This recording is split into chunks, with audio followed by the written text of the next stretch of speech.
Welcome to Novelist Spotlight. This is Mike Koontz, your host. In addition to being the host of this podcast and interviewing novelists, I am a novelist myself. I have 3 published novels. My latest is titled Lolita Firestone, a supernatural novel, and it is set in Sedona, Arizona and Cairo, Egypt. My previous novel is titled Family Recipes, a novel about Italian culture, Catholic guilt, and the culinary crime of the century. And my first novel is named Hardwood, a novel about college basketball and other games young men play. And that story deals with issues ranging from depression and racism to sex, religion, and university politics. All 3 novels are listed in the episode notes. I hope you will buy them, I hope you will read them, and I hope you will thoroughly enjoy them. Now, on with our program. Welcome to the program. In the spotlight is Taylor Adams. This guy's a man of mystery, and I'll tell you why. His bio on his website is shorter than the Gettysburg Address. And if you know anything about the Gettysburg Address, it's actually very, very short. As famous as it is, maybe Taylor was shooting for something like that, but I'm going to give you the complete totality of what I know about this man other than his book titles. He graduated from Eastern Washington University with the Excellence in Screenwriting Award and the Edmund G. Yarwood Award. Makes me wonder why he's writing novels if he was doing screenwriting, but not that they can't cross over, that's for sure. He is the author of several acclaimed thrillers, including Hairpin Bridge and No Exit. No Exit has been published in 32 different languages and was recently adapted by 20th Century Studios as a Hulu original film. I subscribe to Hulu. I haven't seen this one yet, but I'm going to be looking for it. And Mr. Adams lives in Washington State. That's it. That's all you know about him. That's all I know about him. But we have lots of questions to ask Taylor Adams. I will tell you one other piece of information, though, that I found out tangentially, and that is that he's out with a new novel. It's called The Last Word. And this thing has a great concept that we're going to be talking about. It's really interesting concept and one that will remind you possibly of another book, but it's not imitative. He actually kind of flips the script on this one. Taylor Adams, man of mystery, welcome to the program. Hi, thank you so much for having me on. Let me ask you, you have a very short bio on there, and I appreciate a person who has a short form bio, but then also has the option of a long form bio. Why did you keep your bio so short? You know, that is a good question. I never really thought about it. I just couldn't really think of much else to add. Well, you know, with the career you've got going, I think there's going to be plenty more to add. I know what that's like, though. You put a bio out there, and what reason do you have to revisit it? I mean, normally it's just you let it ride. If you go back and look at it a few years later, it's like, wow, I'm not really up to date on this thing. But we're going to get our listeners up to date because you've got some really good things going on right now. I mentioned that Hulu's making a movie out of one of your novels. Your new one, though, The Last Word, as I was telling our listeners, really interesting concept. Without doing a giveaway on this one, no need for a spoiler alert, because I know you're very circumspect about how you talk about the book, but give us the gist of The Last Word. Yeah, so The Last Word is about a woman who lives alone on the Washington coastline, and she just lives alone with her golden retriever, and she spends a lot of time reading. And one day she reads this awful, horribly written, pretty gory, pretty creepy, just wretched novel on Amazon, a horror novel, and she rates it 1 star on Amazon and then goes on with her day as you do. And the author actually contacts her, and they have kind of this uncomfortable argument online, and he asks her to take her review down, and of course she refuses. And then weird things start to happen around her house, and she starts to think that she's being stalked, that this author has found her somehow. And I had so much fun with this book. I had way too much fun with it. And I think I'm guessing the book you were referencing is probably Misery by Stephen King. Exactly. That is one of my all-time favorite Stephen King books, and that was definitely an inspiration. It's hard not to be inspired by that one. But you flipped it around. So instead of a psychotic reader, you've got, and I don't know if psychotic's really the right word, but a psychotic author. Yeah, yeah, An it was. author who will not countenance negative reviews. This is an author who called up and said, "Hey, take that thing down."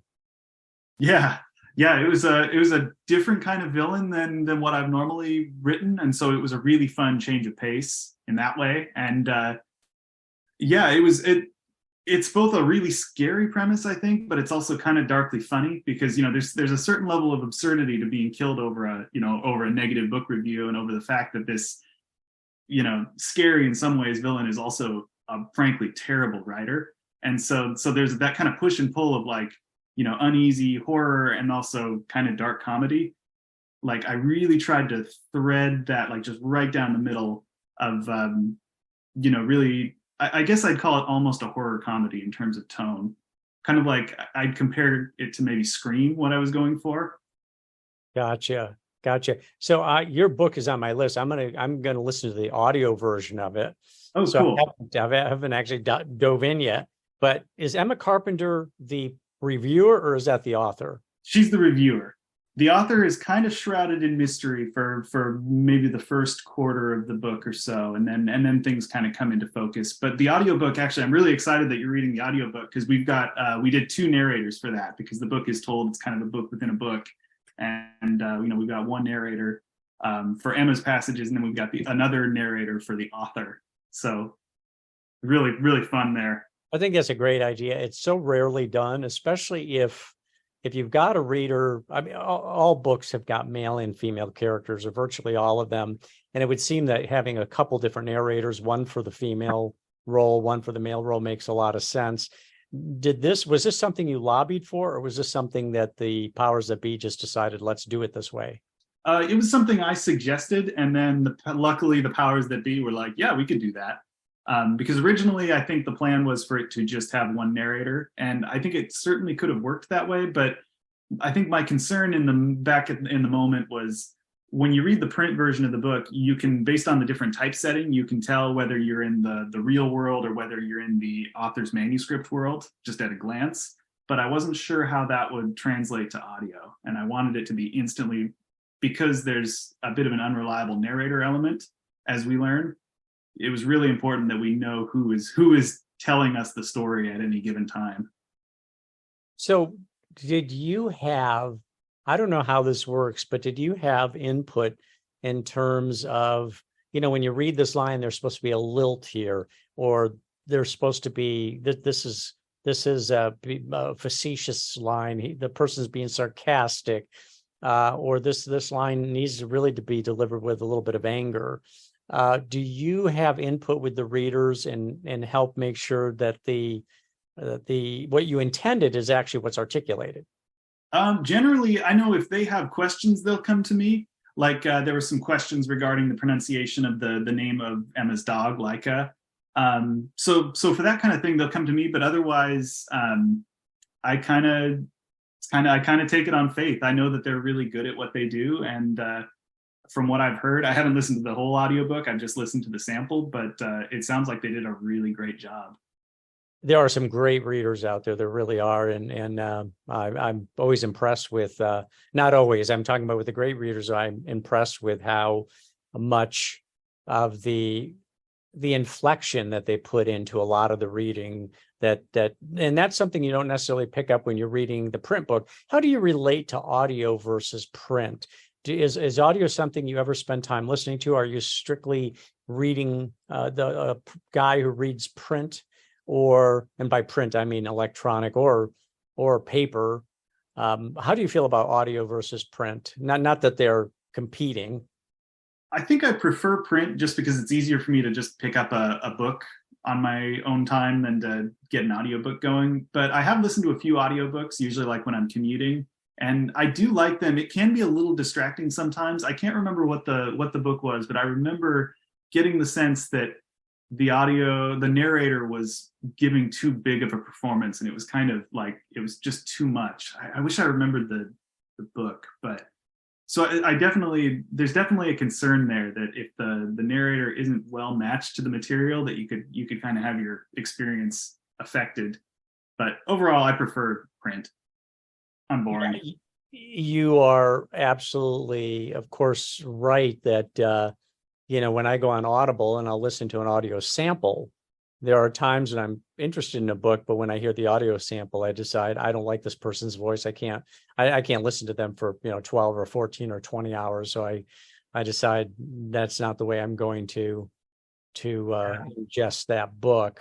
That's a heck of a burden to put on a narrator, just the amount of different voices that they would have to do, the amount of tones, just the amount of, accents. Like that's like a movie where the same person is cast in every single role. Like I can see how it would be really challenging and, why they might not always hit the mark. It's a challenge, no question. Now you mentioned like narrating a movie. Movies are what you were pursuing back in college. Talk about what you were studying and what your intent was.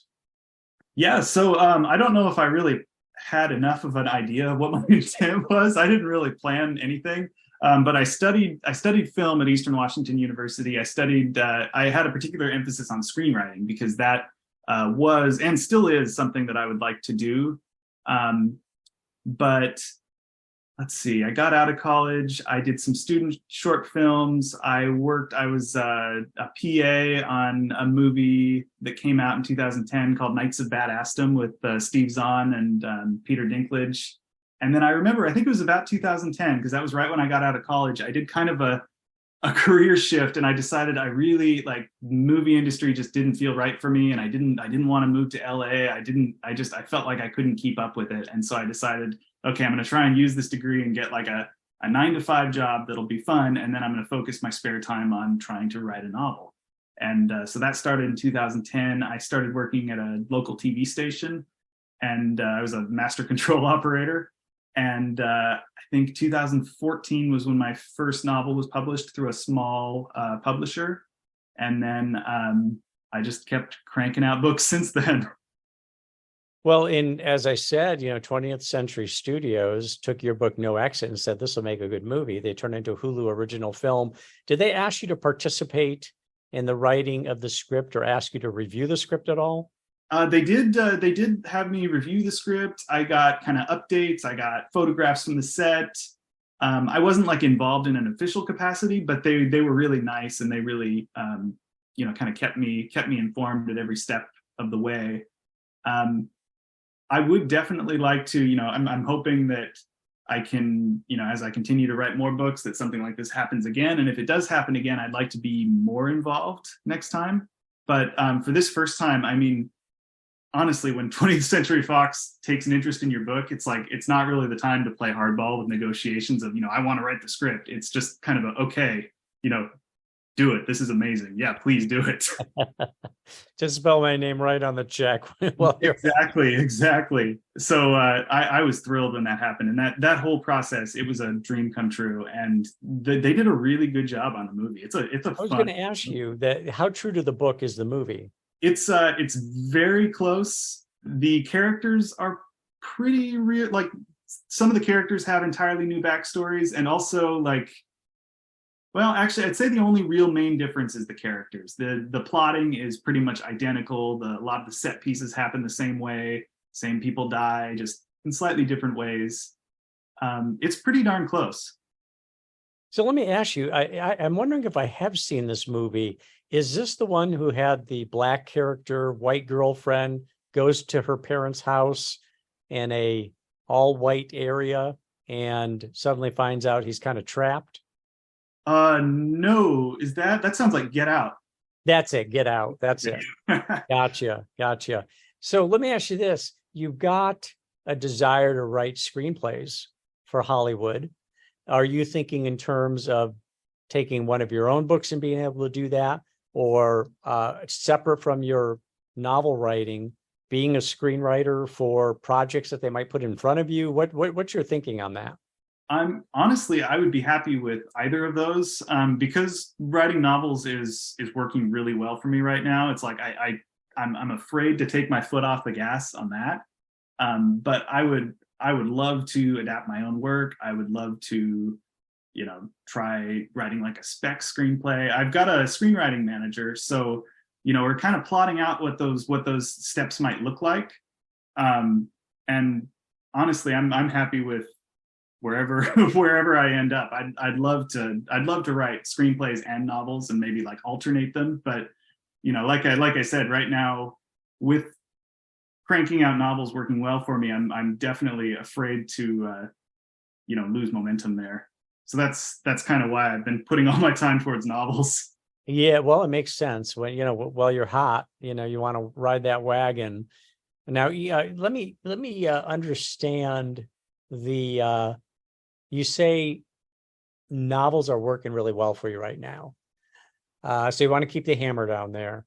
Why are novels working well for you? Now, I understand you're obviously you're talented at what you do. You've grabbed attention, but are there some other elements you might point to that you would say it's novel writing's working well for me? In addition to my just ability to write, it's these other reasons. I mean, I guess I really, there's also the thing that I really enjoy it. And it's, as of the last 2 years, I quit my day job 2 years earlier, and I've been writing full time. And that just by itself is just a blessing. It's been so nice to, make that my full focus of my full workday. And another thing, I think, I can't say this for certain because I've never written a screenplay that was produced, but one thing that I really, really, really like about this form, about writing novels as opposed to writing screenplays, is that with a novel, it's like there's other voices involved and collaboration involved in the process, but it really is, in a lot of ways, kind of a direct line from me to the reader. So if the story works, like, it was all me, and if the story doesn't work, it was also all me. But there's fewer steps between me and the consumer, between me and the reader, and I really like that. Yeah.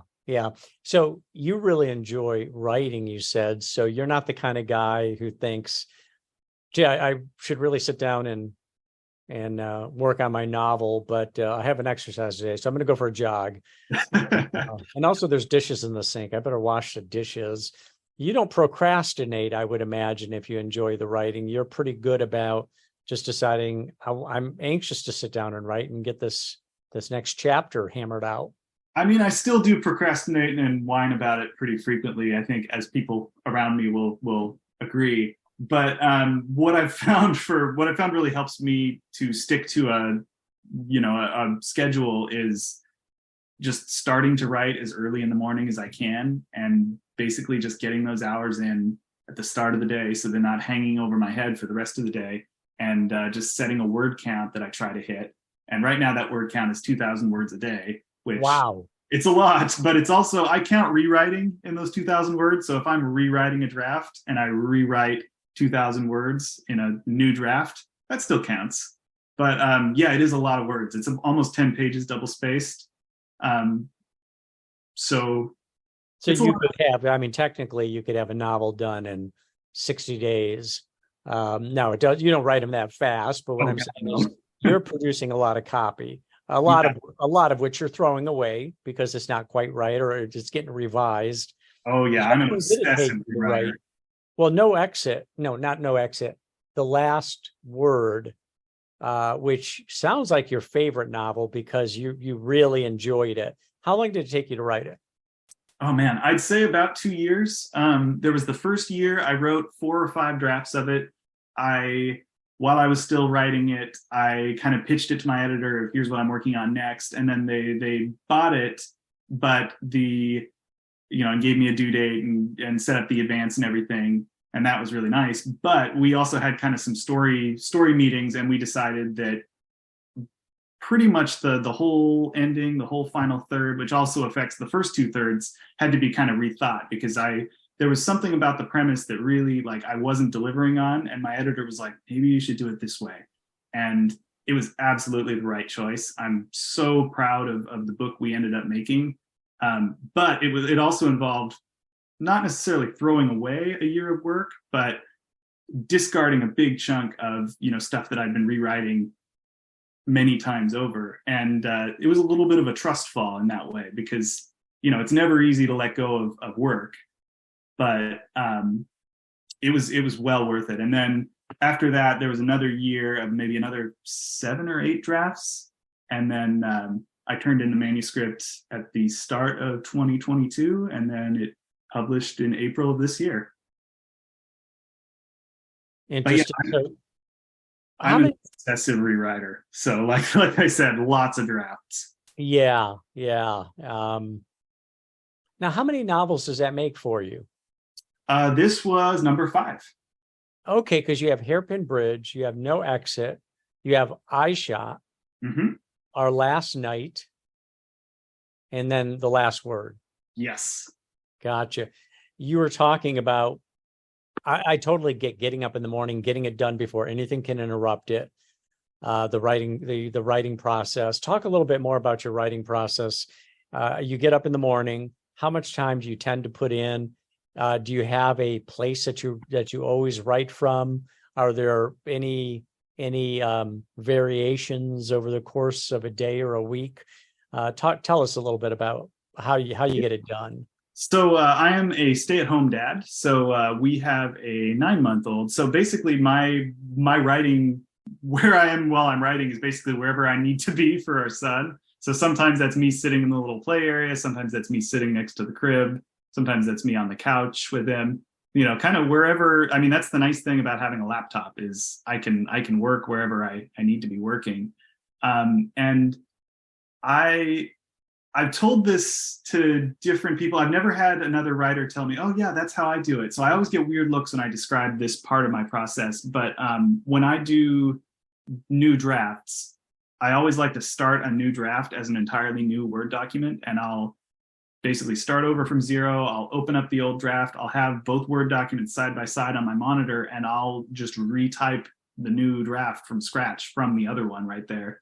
And it's a lot of typing, but it really forces me to look at the story in detail over and over and over again as I do that repeatedly. And the early drafts, they really suck because all I can see are the problems, and they're really big problems at that phase. But bit by bit, I solve the bigger problems, and I solve the medium-sized problems, and then in the later drafts, I'm solving the smaller problems, and I'm really doing the fun stuff like fine-tuning the dialogue, fine-tuning the atmosphere and the suspense, and kind of the pacing and the minute-to-minute in the scenes. And that's the most rewarding part of the process for me. It's just you have to get through some really, really rough drafts to get there. Now, is there an advantage to retyping the whole thing versus copying and pasting into the new Word doc and then rewriting from there? I can't speak for anybody else, but just for me, because I have a very short attention span, I find that if I start to use copy and paste, it just means I won't look closely. If I copy and paste a paragraph, I'm just giving myself an opening to not look very closely at that paragraph. And I can't put my finger on why I like it so much, why I like retyping, but it's very relaxing, and it makes me really feel like I'm thinking about every sentence and about every detail and every word and how it's contributing to the bigger picture. I certainly, like, towards the end, once I've really got things nailed down, it gets more tempting to use copy and paste. But at the start, I mean, first few drafts are just, they feel like a blind slog. I have no idea where I'm going. And so it always feels good to restart things. So if you're writing a sentence, you're looking over at the past draft, you're going to type it into the new draft. I would imagine sometimes right in the middle of the sentence, you are writing it differently just because it occurs to you, you're writing it differently. Yep, absolutely. And that's where it's like I've got kind of a skeleton to operate from. So I feel like I can be more creative because it's like I've got the scene laid out. I've got the bare bones version of the scene on the left side of my screen. And then on the right side of my screen, I can kind of fill in more detail, and I can try different things with the pacing or add details that need to be there, add character beats that need to be there. Yeah, it's kind of, maybe it's like a form of outlining for me, because my first few drafts are always really underweight in terms of word count. Like my books are usually 70 to 80,000 words, and my first drafts are usually 40 to 50,000. Okay, so it's an extensive, what you might call an extensive outline, and then Yeah. you start putting more flesh on those bones. Yeah, an outline that slowly turns into a readable book. Now, do you think that one of the reasons you hold on to the last draft while doing the new one is that you've written some stuff there you just don't want to lose? Or is that not? That's certainly part of it, because when something works and it's right for the story, I mean, you never want to hold on to it just because you like it, because there's that saying, kill your darlings.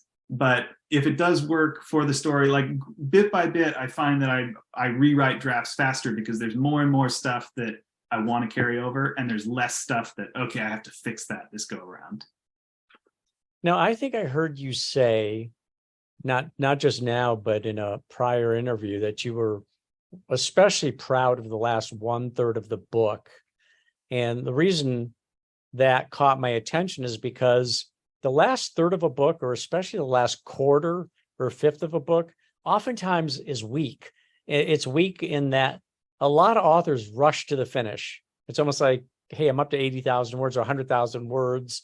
Let's just wrap this thing up. And there seems to be this race to the end. What makes you proud of that final 1/3? What happened? And I'm assuming you're talking about the last word. Yes, I was. And yes, that is still the case. Again, I have my editor to thank for this, because it was her kind of viewpoint on the premise that helped, really helped us sort of flesh this whole thing out 2 years ago. And I think what I like most about the ending, the last word, or the final third of it or so, is 2/3 of the way through is basically what would have been the climax of the old version of the book, and it's the climax that you'd probably guess based on the jacket copy. Who lives, who dies. It's what you think is going to happen, and then the final third, it zooms out a little bit, and there's this other layer of the story that the story's been operating on this whole time, and we learn the truth behind the protagonist, the truth behind another character, and it's like we've got this whole other kind of another third act, but it's all been set up from the beginning. It's just been kind of invisible the way it's set it up, and then the way, it's hard to describe without going into spoilers, but I feel like the character arc comes to the forefront in a way that's really satisfying and hopefully really unexpected for the lead character, and then also the way that the antagonist attacks her. Interesting. Okay. And I do get it. I think I know what you're talking about. Talk about working with your editor, though. What is it that she sees sometimes in what you've written that you're not seeing? In other words, she's making these recommendations, and you were saying you're very glad she did because it made the book stronger. Why don't you see that yourself? What does she have? Is it just by dint of working with so many different authors and so many different storylines that she has a greater range of tools at her disposal, and she's got a lot of different options to consider and to offer up to you? I'm sure that's part of it. I'm sure, just being really experienced and really good at what you do, that's a big part of it. Another thing is, when I've been working on a book and outlining, re-outlining, then writing drafts and throwing drafts out, I'm so deep in the trenches. Her viewpoint is this bird's eye view that I can never get when I am, or I can never have myself when I'm this focused on getting the mechanics of the plotting to work. And that perspective is so valuable. It's valuable at any stage. It's especially valuable really early on, when it's easier to change direction. But yeah, I think just the ability to have a good upper level, like a high level view of the story, and then to kind of give me guidance on, okay, this works. I don't think this works. Focus on this. It's really helpful.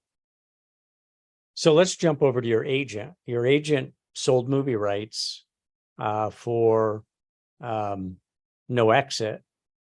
And this book, your latest, The Last Word, sounds like a movie to me. It sounds like it could easily be a movie. Are there any movie rights that are being discussed, or has it been sold? Has it been optioned? Not yet. I know there's a lot of interest. I haven't. I don't know if anything is quite coalesced yet, but I know there's interest. Um, So the I think conversation is really, going on.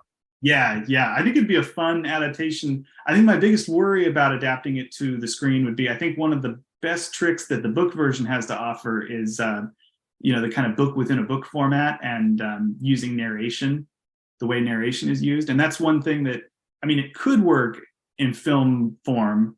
I don't know how it would work though. So you need a creative director, Yes. creative director, creative screenwriter. Okay. Now, do you strive to write cinematically? Is that your instinct, since you want to be a screenwriter anyway? You have a love for that, obviously, as you do with that novel writing. And clearly some novels are more cinematic than others. Do you make a conscious effort to be cinematic in your writing? Kind of. I mean, it certainly helps, but I think generally it's just kind of, I think the stories that I'm drawn to, and I think the stories that I want to write tend to be kind of cinematic, and they tend to usually have small casts of characters and, very limited locations and limited time frames. And I think that's just kind of my preference as a writer, because I continually do that. And sometimes I make it really hard on myself, like with, my next project, which I'm in the outlining and early writing stages. Sometimes I just don't even put enough characters in the story to move things along. And I think it was my manager. He was like, you make things really hard on yourself sometimes, like add more characters that you can then kill off. But I also have read novels where there's too many characters. You expect me to keep track of everybody and who's really the focal point here and so on. So clearly there's a balance to be achieved there. You make me think of, say, a Woody Allen movie, which is a complete opposite in some ways, because it's comedy versus suspense or horror.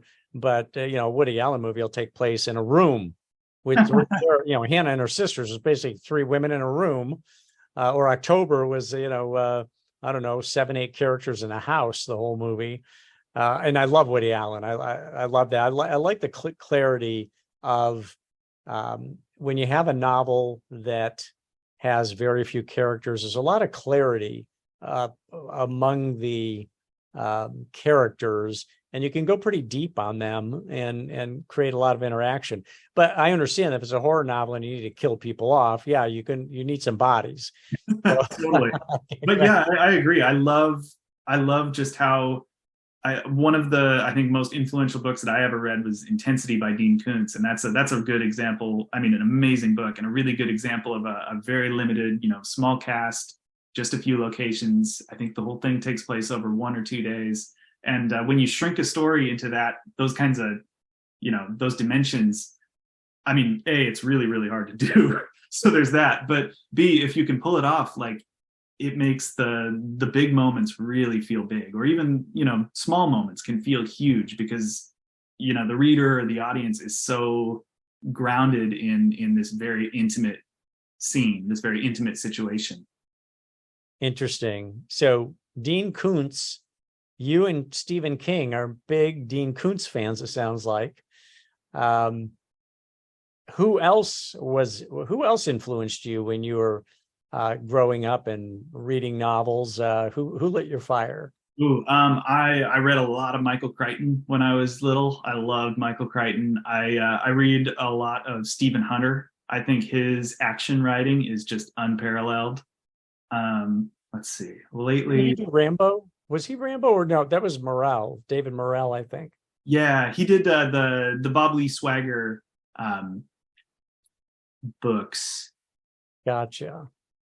And then one author that I really, really, really admire. He's only done 2 books, and they're separated by like 10 years. But it's Scott Smith. He did The Ruins, and he did A Simple Plan. Those are 2 of my favorite. Oh, yeah. And A Simple Plan was made into a movie too. Yeah. I think they actually both were. Were they? Okay, interesting. What are the emotional or mental rewards of writing when you're sitting down, you're writing novels? I mean, what's the reward for you? What do you get out of it? I think it's really fun. It takes a lot of rewrites to get to this process, but it's really fun to look at a story and see that it's working the way that I intended it to. That the humor is working where it should be, that the dramatic beats are working where they should be, and that the pace is on target. Like getting a story to that point is really, really satisfying for me. I like to start with an idea and then just hone it and hone it and hone it until it reaches the level where I want it to be. I think that by itself is very rewarding. So let's talk about the first draft. I mean, you're talking about maybe 40,000 words, and then you expand from there. But even before you do the 40,000, do you have the idea in mind? Do you kind of know where you're going to start and where you're going to finish, and maybe some of the steps in between? Or do you let that kind of express itself organically as you're writing those 40,000 words? I outline a lot. I'll usually outline in between writing drafts too. I always like to have an outline. I always like to feel like I have a map, even if as I'm writing the draft, I'll usually be adding stuff that wasn't in the outline, because that's kind of how I seem to flesh things out as I go. But that sense of having a map, of having at least a vague idea of, where the story's going, where the act breaks are, how things are going to shake out. It's really important to me. How do you, I don't know if this is the right way to word it, but how do you test your characters? What your characters, you're creating characters, and you have to decide whether they are worthy of, whether they are actually fully realized characters that accomplish what you're looking for them to accomplish. At what stage, I mean, do you create characters before you even do the outline with the intent of making sure that they pass the stress test? Where do characters fit into the whole development process? I'll usually have a pretty good idea of who they are and the ways that count early on in the process, and then the finer details and kind of the nuance and the ways they play off of each other, that all comes later. And I think every character in one way or another you have to kind of draw a line from them to the protagonist, and basically figure out, like, okay, how does this character connect to the protagonist's journey? Like, are they here to challenge them? Are they here as like a foil? Are they here as a mentor? Like, and I think that helps me keep things relatively clutter-free, because really the protagonist's journey is that's the spine of the story, and it's easy to see when a character doesn't need to be there, just based on how readily you can connect them to the protagonist or the spine of the book. Now, you're a guy who has plenty of women in your books as well. It's not just, you're not like Cormac McCarthy, where all there are men in the book, no women. Do you, and Cormac McCarthy, I heard him interviewed by Oprah Winfrey years ago, and she said, "Why don't you have more women in your books?" And he said, "I don't understand women. I don't understand." He said, "I understand men, but I don't understand women." Do you find writing female characters any more difficult than a male character? And do you feel that you understand women? I don't think I do, honestly. I think there are very few things I understand, honestly. But I think they are more challenging in some ways. I think it's possible to sort of overthink that also, because I really try to make the story work regardless of the gender of whoever the main character is. And I try to make the main character's journey be something that's really relatable to, it doesn't matter what you identify as, that it's going to be a compelling journey either way. I have done, I think my first 2 books were from male points of view, and then the latter 3 were from female points of view. So actually, yeah, I've done more books with female protagonists than male protagonists now. So The Last Word was the one that pushed me over the edge. I think writing heroines, it's really fun, and it's fun to, there's the final girl trope, and that was something that I felt I really needed to explore with The Last Word.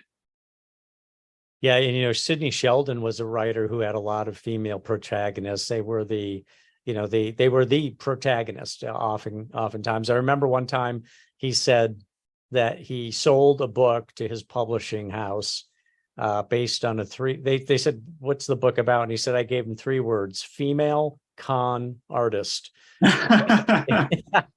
And they paid him millions of dollars for the book in advance. And of course, it wasn't that the his little phrase there did the trick. He was making millions of dollars on all his books. So, hey, look, Sydney, whatever you want to write about, we're on board. We're on board. Now, you're a genre writer, and you're comfortable being a genre writer. You don't feel constricted by that? Not yet. I mean, if I did a few more of these kinds of books, maybe I would start to, or maybe I will start to. With The Last Word, I think The Last Word was me sort of starting to try a few new things, because just the tone is very different from what I've done before, and it's got kind of a meta layer that I think I couldn't have written The Last Word as a first novel. I think I had to write a few of these kinds of books before, writing something like The Last Word, which on one level or another level might function as a little bit of a satire of itself, or of just the way these stories are kind of put together. But I love thrillers, so I think pretty much everything I write until the end of time is going to have some element of thriller in its DNA. But I do really like horror too. And I think supernatural horror, if I jumped into another genre, it would definitely be supernatural horror first. So let's say that you get a call from TriStar Pictures and they say, "We want you to write scripts. We want you to bring us, screenplays. We want to make movies." And we don't, you decide what these movies are going to be. We trust in you. Would your movies be supernatural thrillers? Would they be suspense movies? Would you go to an entirely different genre? Does it make a difference that you're writing for screen versus for a book? Honestly, I don't think so. I think my first inclination would be to write something, like a home invasion thriller, or some sort of really tight, close quarters thriller, like the same kind of thing that I like to write books as. I don't know why those stories appeal to me so much, but I've always really, really liked that kind of thriller. Well, and there's many fans in that category. So there's no, you're in good company, no question about that. What about movie directors? Do you have 2, 3 movie directors who you especially like? Oh yeah, there's lots that I really like. I love Christopher Nolan's work. I'm really excited for Oppenheimer later this month. Mm-hmm. Let's see. There is, I think his name is Jeremy Saulnier. He did Green Room, which is one of my all-time favorite movies, and Blue Ruin, which is another one of my all-time favorite movies. He does really lean, mean thriller, kind of horror thrillers. Trying to think of who else. I'm drawing a total blank. But that's yeah, fine. There.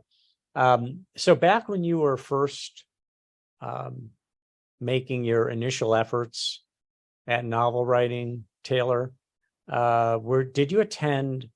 Were you a member of writers groups? Did you attend writers conferences? What were some of the things that you might have been doing that to help facilitate the development of your skills? Let's see. So it was 2010, 2011. I know I joined a writers group kind of briefly. I know when I was in high school, because in high school I wanted to write a novel too. I was in a writers group. Let's see. I read a lot. I was lucky enough to have a job so as a master control operator at a TV station, I spent a lot of time, kind of managing live feeds, and there's also a lot of downtime there. And I know I wasn't supposed to bring a book into the control room, but I was doing overnight shifts, and sometimes I totally brought a book in there. And so I was able to get a lot of reading done, much faster than I could have now, just by having a job that let me do that, or didn't let me do that. And aside from that, I focused on writing every day. I tried to hold myself to a word count. I can't remember what it was. It certainly wasn't 2,000 words a day, but I was really, determined to make progress. And so it was mostly a solitary effort. You sat down and you got writing, and you kept working on developing your talent. Yeah, and yeah, read a lot and watched a lot of movies, and yeah, just kind of worked my butt off and stressed out a lot because I never really felt like it was good enough. And I never feel like something's done. It always kind of has to be ripped away from my fingers to be published. Tell me about the difference between reading a book and watching a movie. On the one hand, you mentioned Misery as a book that you really valued and was influential for you in the writing of your latest novel. Do you watch a movie with the same sort of eye that you read a book? Are you looking at the storyline and the changing of scenes and story development, or do you relate to one differently than the other? I think I consume them pretty much the same, if not like exactly the same. I really I'm really analytical with movies. Like I and books. I enjoy them. Like I try to enjoy them in every way that you can enjoy them. But in the back of my mind, I'm always kind of thinking, okay, here's the inciting incident. Okay, this is going to be important later. And that doesn't mean I can't enjoy the movie or book as much as I would, because I think just being really hyper aware of the craft, it really makes me appreciate the craftsmanship. Like, when I'm watching a really good movie or reading a really good book, it doesn't matter that I can't turn that part of my brain off because I'm just seeing all of the excellence. Right. So, here you are, your new book is out. There's conversations going on. It sounds to me like it may well make the silver screen. You're sipping your champagne and still enjoying the afterglow of what you've accomplished. And here I am saying, what next, Taylor? You have a book that's that is in conceptual phase, or that you're actually writing already? Yeah, I've been kind of batting a synopsis back and forth with my editor. I feel like we're getting really close and getting kind of a green light. And I've already been, because I just can't resist. I've already been writing sort of outline, really rough drafts of just putting the story together. But yeah, I'm really excited about this new premise. Surprise, surprise, it's another thriller, another isolation thriller. I don't know how much I can say about this one. I can probably say that the setting is something that I'm really excited about. It's set in a cave. I think caves are terrifying, and I've been in a few caves in my life. And if I get the green light on this book and get a deadline and everything and sell this book, I'm going to visit a few more caves for research purposes, because that would be really fun.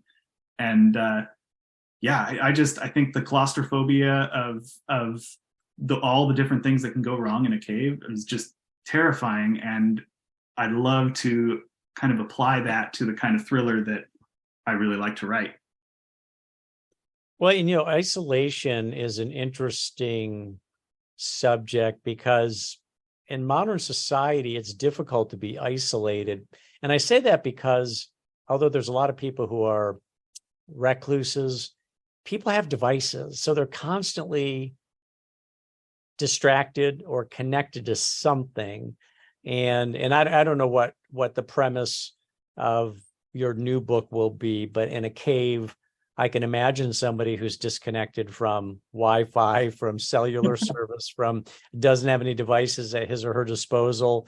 And suddenly, just like The Old Man and the Sea by Ernest Hemingway, suddenly it's just you, and with your thoughts and your fears and your efforts. And I love The Old Man and the Sea. I think that was just an amazing piece of writing. But I think that isolation instinct of yours is especially timely, because so many people don't really feel a sense of isolation ever.